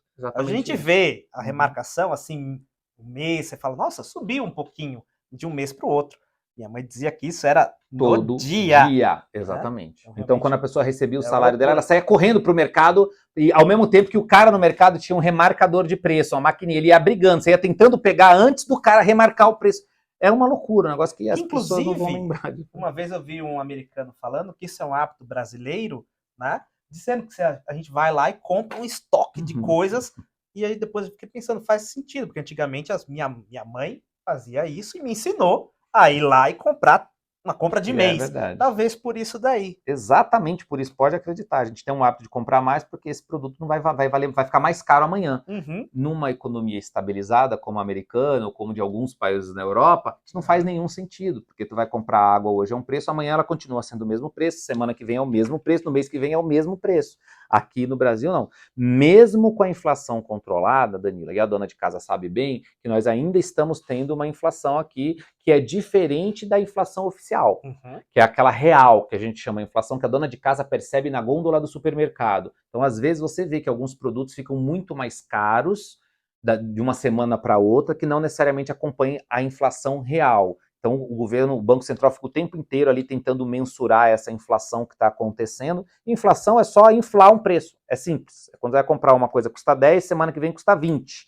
Inflou o preço. E isso corrói o poder de compra do brasileiro, porque o teu salário, ele não infla nesse ritmo. Ele não cresce nesse ritmo. Então, automaticamente, o que você comprava com R$100 quando o real foi lançado, hoje, se eu não estiver enganado, você compra com 12,50. É o mesmo poder de compra. Loucura, né? Você precisa de R$100 o que você precisava naquela época de 12,50. É insano. Caramba. E, na minha opinião, esse é o pior dos impostos, porque ele pega todo mundo igualitariamente. E, obviamente, que ele atinge percentualmente muito mais os mais pobres. Essa decisão foi unânime, então, inclusive o diretor, que é o Gabriel Galípolo, que foi indicado pelo Haddad, também votou pela manutenção. Um dia antes, o presidente Lula disse o seguinte, só tem uma coisa desajustada nesse país. Porra, falei, é o quê? A fome, a miséria, a desgraça. A cabeça do presidente. O Banco Central. Falei, porra. Tá, desculpa. Enfim, mas isso aí, como falei aqui, o Ricardo manja muito mais do que a gente, economia. Aí o pessoal pode falar, então por que não zera essa taxa, já que ela é tão maligna? Por conta que é isso que ele falou. Se você remunera os investidores com esse valor, então também não posso zerar, que ninguém vai querer investir aqui. Exatamente. Então por que não põe 100%? Porque aí vai vir muita gente colocar dinheiro aqui no Brasil. Mas se eu colocar 100%, você lembra que eu falei que ele compõe a taxa básica lá? Então você vai pegar um empréstimo, é 100% de taxa Selic mais o spread bancário. Então fica esse puxa e estica aí. Não posso deixar uma taxa muito alta, porque senão eu destruo a economia. Não posso deixar uma taxa muito baixa, porque também destrói a economia tal qual. Literalmente. Agora imagine o seguinte, se zera a taxa básica de juro hoje, como que o governo pega empréstimo? Nas condições que ele está, com cara de que pode dar um calote em quem empresta dinheiro para o governo, aí fala, eu não vou te remunerar, você me empresta dinheiro, mas eu não vou te pagar nada mais de juro por isso. Nossa, ninguém vai emprestar. Se arrastando aqui, tá? Ninguém vai emprestar. Está se arrastando para pegar um carregador. Era mais fácil você aparecer. Isso. Tá tudo tranquilo. Tem vergonha? Tá bom, Tem coloca nada. uma foto sua na edição aqui. Isso. Que todo mundo vai te ver, tá? Vamos falar de coisa boa. Ricardo. Bora! É aquela maquininha que tira a foto toda quadriculada, não? TechPix? Isso. Ai, caramba. Só Lembra disso? Vamos falar de coisa boa. Vamos falar de coisa boa. Programa falando Esse de também morte, é 30 a mais, né? Vamos falar de coisa boa. TechPix, 7 em 1. Não fazia, é que nem o pato. Ele voa, ele nada, ele corre e não faz nada direito. Era TechPix. Boa. E vendia que nem água. Segundo eles, sim. Gente, tô puto porque eu fui buscar aí o Divertidamente. Tá tudo lotado. Aí eu fiquei sabendo que entrou em vigor uma lei que agora tem cota de sala para cinema nacional. Então, diminui a quantidade de salas para o empresário fazer o que ele bem entendesse para ter o filme nacional para cumprir essa lei. Olha que legal. Dependendo da quantidade de salas que você tiver, você tem um percentual de sessões que tem de ser de filme nacional. Então vamos dizer que eu criei um cinema. Eu, Danilo, abri um cinema. Só uma salinha. 7% das sessões tem de ser de filme nacional. A cada 100 exibições, 7,5 é de tem filme de nacional. ser só metade do filme nesse Isso, caso. passou a metade, desliga e vai embora. 7,5 tem de ser de filme nacional. Agora, se eu sou um grupo muito grande, tenho mais de 200 salas, e não está falando aqui só no cineminha lá do shopping, é o grupo inteiro. Então, por exemplo, Cinemark, ela deve ter muito mais que 200 salas. Deve. Então, nesse caso, para ela, tem de ser 16% dos filmes, das sessões, tem de ser de filme nacional. Nem sabia que tinha tanto filme nacional aí. Não tem. E mais. Não adianta você comprar o Auto da Compadecida e ficar ali, ó, para sempre. Tem que ser diversificado. A mesma coisa. Se você tem, no meu caso lá, comprei um cineminha. Eu, com uma salinha só, eu tenho que ter 3 filmes nacionais. Se eu tenho 16 salas, aí aqui sim, é no shoppingzinho. Se no shoppingzinho tem mais de 16 salas, tem que ter 24 títulos nacionais aqui, brasileiros sendo exibidos. Tem gente que é a favor, porque o cinema nacional tem que ser privilegiado, tem gente que é contra. O contra é o seguinte, queria assistir divertidamente, não posso porque não tem sala suficiente. Por quê? Porque estão apresentando um filme lá que eu nunca ouvi falar, que não tem ninguém na sala, e eu não tinha interesse de assistir, então vai fazer com que todo mundo se concentre, né? Eu já vi até semana que vem, não tem lugar. Minha sobrinha vai ter que esperar aí 1 semana e pouco para poder ver esse negócio. Porque tem lá o cinema nacional. Tô falando que o cinema nacional é ruim, tô falando... Não, tô falando que simplesmente, que nem eu lembro do caso do Vingadores, eu não sei se foi o primeiro, o Endgame, ou o Ultimato, sei lá, lançou junto com o De Pernas pro Ar, da Ingrid Guimarães. 3, De Pernas pro Ar 3. E aí tava uma reclamação, porque tinha uma sala do De Pernas pro Ar, e as outras 90 e poucas, tudo do Ultimato lá, do Endgame, do Vingadores. Aí a pergunta é, mas se a galera queria assistir os Vingadores? Entendeu? Acho que faltou o time ali de anunciar o filme além no de momento tudo certo, isso, né? além Enfim, de tudo. Lei da cota começa a valer e a partir de agora Inclusive, veja o mercado aqui para você que está desempregado, sem ter o que fazer, você, pessoal da arte, faça filmes. Por quê? O cinema... Mesmo que o filme seja ruim, o cinema tem que o colocar. cinema é obrigado a colocar. O que acontece? O cinema está apresentando divertidamente. Ele comprou o direito.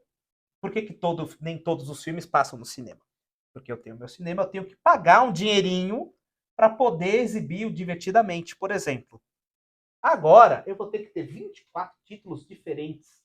Ricardo, você é cinéfilo pra caramba. Você assistiu 24 filmes brasileiros não me lembro. este ano? Não, de jeito nenhum. Nesse ano, você não deve ter assistido 2 ou 3. Então, pô. 2 ou 3. A gente já tá falando da metade do ano aí, pô. É. Já teria que estar com 12, pelo menos, na sua carteirinha. Pois é, não. E ainda tem mais uma informação que eu acho bacana, relevante. Eu ouvi uma informação da FENEP, Federação Nacional de Produtores de Cinema, FENEC, que 5% é a bilheteria dos cinemas nacionais. Apenas 5% dos frequentadores de cinema optam por filmes nacionais quando vão escolher. Ou seja, é muito baixo e eles estão preocupadíssimos porque vão ter essa obrigatoriedade da exibição agora e as salas vão estar literalmente vazias. Que não é o fato de ter 16% de sessão, que você vai ter esse 16% de faturamento. Não, e eu vou te dizer uma coisa.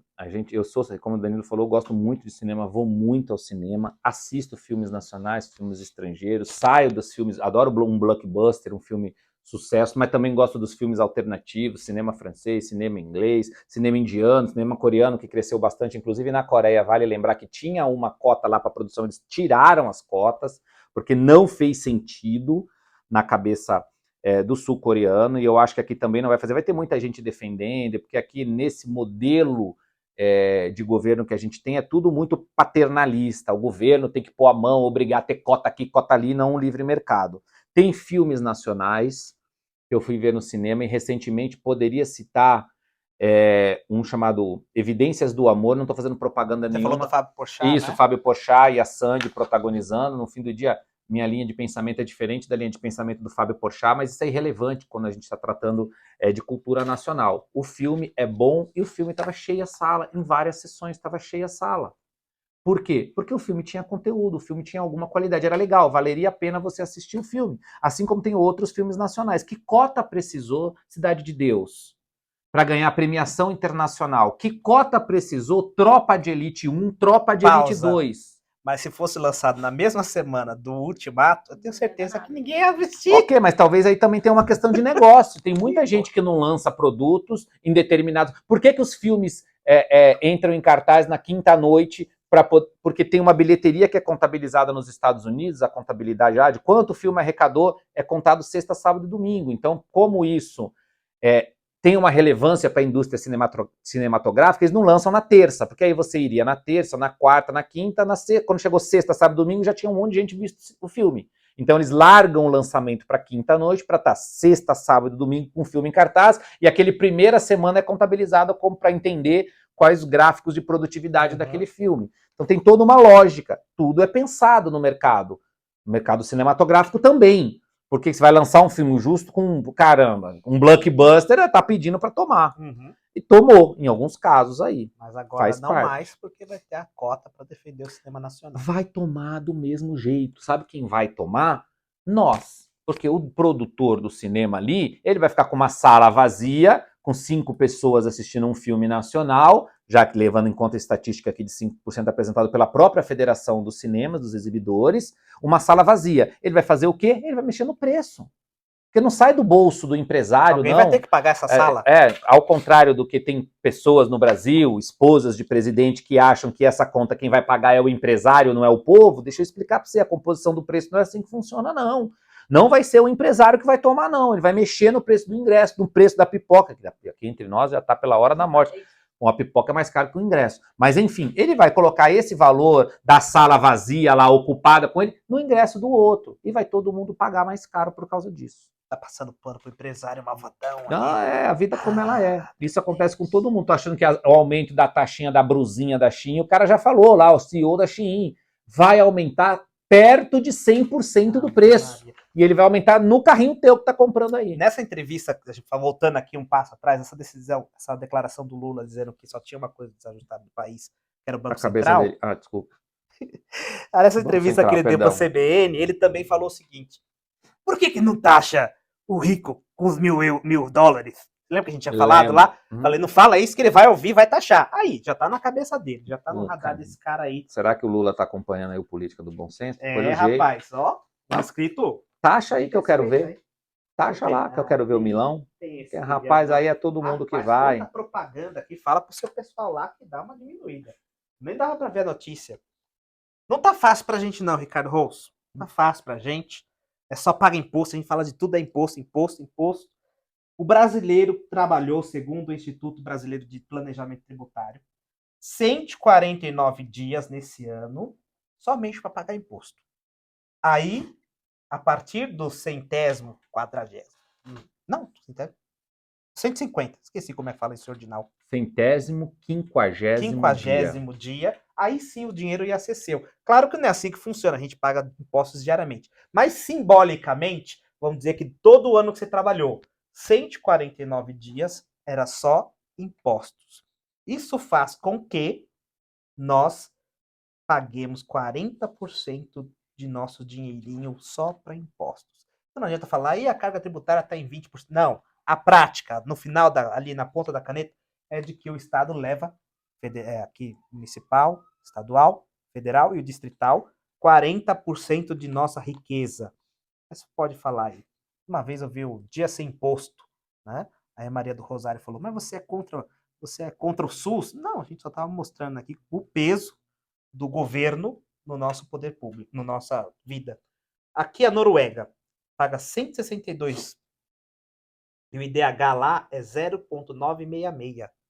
Aí você pode falar, eles pagam muito mais impostos. Então, quanto mais imposto, você vai ter mais qualidade de vida, né? Só para nossa audiência entender, esse 0,966 é o seguinte, o IDH o índice é 1. Quanto mais perto de 1, melhor a qualidade de vida. O 1 seria o mundo perfeito, a qualidade de vida perfeita.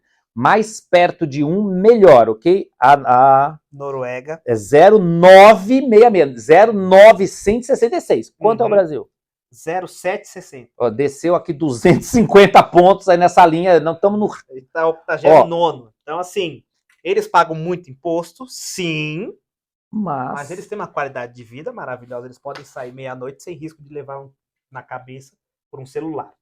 Aqui no Brasil, por outro lado, a gente trabalha pra caramba, a gente investe muito, investe de forma, né, imposta pelo poder público e tem essa qualidade de vida. E outra coisa, em relação ao ano passado era 147 dias. Ou seja, esse ano vamos pagar mais impostos. E eu posso dizer aí por mim, eu não vi um aumento da qualidade do serviço público para justificar esse aumento. A frase aqui, Daniela, é a seguinte. Eu vou falar a frase, depois vocês deixam eu explicar, tá bom? Tá. Que saudade do quinto dos infernos. E vou explicar aqui antes que me condenem que eu também sou cristão. Gente, lá atrás, lá na época de Tiradentes, a coroa portuguesa entubou, vou falar o português mais jovial aqui, estava entubando 1/5 de tributação, daí vem essa frase, quinto dos infernos. Que era um absurdo. Que era surreal. Teve uma insurgência para não pagarem 1/5, nós estamos falando de 20%, para a coroa portuguesa. Para quem não entendeu, 1/5 é 20%, tá, gente? Isso, exato, é 1/5. Quinto dos infernos. Hoje nós estamos pagando 40 e dando risada. O pessoal lá se insurgiu e perdeu cabeça. Rolaram cabeça, o caramba, o governo, a coroa portuguesa também teve que se ajustar ali, a coisa acontecendo. Eram outros tempos. Hoje, nós estamos aqui pagando 40% e tem gente que ainda tem 30%, porque a popularidade do governo vem descendo ladeira abaixo. Parece um carro sem freio ladeira abaixo. Mas ainda tem gente que acha que o governo está tudo bem, está tudo legal, com 40% entubando. Nós não aguentamos mais carga tributária. Ministro Fernando Haddad, presidente da República Luiz Inácio Lula da Silva. O brasileiro não aguenta mais carga tributária. Tá pesado. Na administração pública tem um negócio chamado curva de Laffer, que diz o seguinte, chega a um determinado ponto em que não adianta mais você subir a carga tributária. só vai cair a arrecadação, porque a população vai começar a entender que não faz mais sentido ela pagar determinados tributos. Então, tá na hora de nós prestarmos atenção, porque eu acho que o Brasil já chegou no ponto de equilíbrio dessa curva. Ou seja, se o governo aumentar a tributação, vai dar problema. Hoje eu recebi um SMS aqui. IRPF, Secretaria da Receita Federal, agendou um débito automático na sua conta no valor de X. Não é que eu não goste de pagar imposto. Eu não gosto mesmo. Ah, tá. Mas... Se tu gosta, paga o meu, que eu tô precisando. Eu não gosto muito, não. Mas por quê? Se a gente tivesse a devolução, uma devolutiva norueguesa de serviços públicos, talvez eu pagasse com mais boa vontade. Como disse aqui, é débito automático. Foi imposto, não tem muito o que fazer. O nome do negócio, né? É imposto. Se fosse legal, chamava voluntário. Você não, mas aqui no Brasil você tem a contribuição. Quem tese contribui quem quer. Teoricamente. Te enganei! Gente, é uma contribuição? Não! É uma contribuição, mas você vai contribuir sim, tá? É brincadeira. Lá. Já estava passando para o encerramento aqui, o Ricardo, logo quando a gente estava começando aqui, o Ricardo falou, essa notícia aqui eu acho interessante, porque faltava alguns momentos para a gente começar a gravar, e ele disse aqui, gente, última notícia já para encerrar. Você pode ver aqui, a gente está gravando, são 7 e pouco, essa notícia é 17h37. Então é de agora.